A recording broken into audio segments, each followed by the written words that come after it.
আসসালামু আলাইকুম রহমতুল্লাহি বরকাতু। আমি ঈশান, মালয়েশিয়া থেকে। আহ, আমি জানতে চাচ্ছিলাম, আপনারা যারা আছেন, প্রবাসে যারা আছেন অনলাইনে, আহ, আপনারা কি দেশের সাথে কোনো সংযোগ আছে আপনাদের? দেশে আপনারা কোনো যোগাযোগ করতে পারছেন? আমি গতকাল বিকেল থেকে এই পর্যন্ত, এই অবধি, এখন আমার এখানে বাজে হলো জুমা নামাজ পড়ে আসলাম প্রায় 2:30 বাজে মালয়েশিয়ার টাইম। বাংলাদেশ টাইম এখন 12:30। তো গতকাল থেকে, গতকাল বিকেল থেকে এখন অবধি কোনো লাইন আমি পাই নাই। আমার বাড়িতে আমি কোনো ফোন, আমার বাড়ি হচ্ছে ঢাকা মুন্সিগঞ্জ। তো মুন্সিগঞ্জ তার আশপাশে, এবং আমার শ্বশুরবাড়ি হচ্ছে ঢাকায়, সেখানেও কোথাও কোনো লাইন পাচ্ছি না, কোনো নেট পাচ্ছি না। এখন আমি ভিডিওটা আপলোড করার উদ্দেশ্য হচ্ছে, আপনারা কি আপনাদের বাড়িতে যোগাযোগ করতে পেরেছেন? আপনাদের ওখানে কি নেটওয়ার্ক আছে কি না? যদি নেটওয়ার্ক থাকে আলহামদুলিল্লাহ, ভালো যোগাযোগ রাখে আলহামদুলিল্লাহ।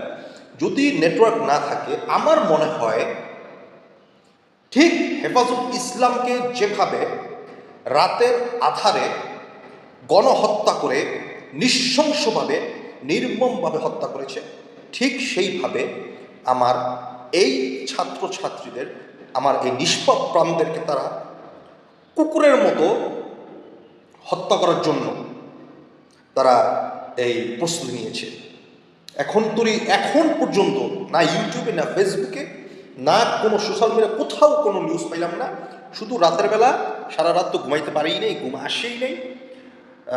রাতের বেলা দেখলাম মাঝে মধ্যে কয়েকটা রিলসে, ফেসবুকে, ওই ঢাকা ইউনিভার্সিটির কয়টা ভিডিও, দুই একটা 20 সেকেন্ড 30 সেকেন্ডের কয়টা ভিডিও আপলোড করা হয়েছে, বাস এই। আর কোনো নিউজ এ পর্যন্ত পাইনি। আপনারা যদি কেউ পেয়ে থাকেন দয়া করে জানাবেন। আর নিজের সন্তান, নিজের নিজের পরিবার পরিজন, নিজের বাচ্চারা, কলিজার ধন যেই ওই রাস্তায় গেছে, আপনারা অভিভাবক, আপনারাও যদি গিয়ে থাকেন, শুক্রিয়া আলহামদুলিল্লাহ। আপনারা যদি না গিয়ে থাকেন, ঘরে বসে দোয়া করবেন আপনার সন্তানের জন্য, আপনার প্রিয় সন্তানের জন্য আপনি দোয়া করবেন। দোয়া ছাড়া কিছু করার নাই, আমাদের কিছু করার নেই। আমরা এমন একটা দেশে বাস করি, এমন একটা নির্লজ্জ দেশে আমাদের জন্ম হয়েছে, বাস করি। আমাদের দেশে অধিকার চাইতে গেলে আমরা হয়ে যাই রাজাকার। আমাদের দেশে আমরা অধিকার চাইতে গেলে আমরা হয়ে যাই রাজাকার। দেশটাকে একবার ডুবাই ফেলতেছে। কি হয়েছে? সংস্কার চাইছে, কোটা সংস্কার চাইছে। কোটা তো বন্ধ করতে বলে নাই, এই পোলাপানিগুলো তো কোটা বন্ধ করতে বলে নাই, কোটা সংস্কার চাইছে। তাতে হয়েছে কি? সমস্যাটা কি? এমনি তো দেশে এত অভাব, এত অভাবগ্রস্ত আমরা। আমাদের দেশে এত মেধা, কল্পনার বাইরে আমাদের দেশে এত মেধাবী স্টুডেন্ট আছে, এত মেধা আছে আমাদের দেশে, কিন্তু ওই মেধাগুলো কাজে লাগাতে পারে না, কোথাও কোনো কাজে লাগাতে পারে না। কত মানুষ বিদেশ চলে আসতেছে, মেধাগুলি এখানে কাজে লাগায়। যদিও ছোটোখাটো দেশের ভিতরে কিছু কিছু করতে পারে না, বড় বড় দেশে গেলে এই মেধাগুলি কাজে লাগাতে পারে। ছোটোখাটো দেশে এমএ পাস, বিএ পাস করে এসা হাল চাষ করতেছে, কৃষিকাজ করতেছে, ফ্যাক্টরিতে কাজ করতেছে, তারপর হইল মানুষের গোলামি করতেছে। এই এমএ পাস, বিএ পাসের লাভ কি?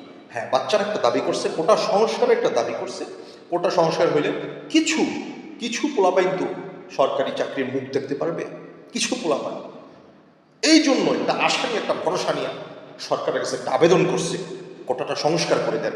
তা কোটা সংস্কার আপনি করতে পারেন, এটা আপনার ক্ষমতা আছে, আপনি করতে পারেন। এমন বলে নাই যে মুক্তিযোদ্ধার কোনো কোটা থাকবে না, মুক্তিযোদ্ধার কোটা থাকবে, কোনো সমস্যা নাই। আপনি কোটাটা সংস্কার করেন। আপনি সেই দাবিটাকে ইনায়া বিনায়া না মেনে আপনি বাচ্চাদেরকে আন্দোলনে রাস্তার ভিতরে নামায় পাখির মতো এই নিষ্পাপ বাচ্চাগুলিকে, প্রাণগুলিকে আপনি এভাবে হত্যা করতেছেন। এটা কোন ধরনের এটা মানবিকতা বলেন? আপনি তো একজন মা, এটা কোন ধরনের মানবিকতা বলেন? খারাপ লাগে না? কালকে একটা ভিডিও আপলোড করছি টিকটকে, ভিডিওটা ভায়োলেন্টের শিকার হয়েছে আমি টিকটকের ভিতরে। আল্লাহ আকবার। প্রবাসী ভাইয়েরা, আপনারা যদি কেউ জেনে থাকেন, কোনো নিউজ যদি এসে থাকে, দয়া করে ইনশাআল্লাহ কমেন্ট বক্সে জানাবেন। আসসালামু আলাইকুম রহমতুল্লাহ।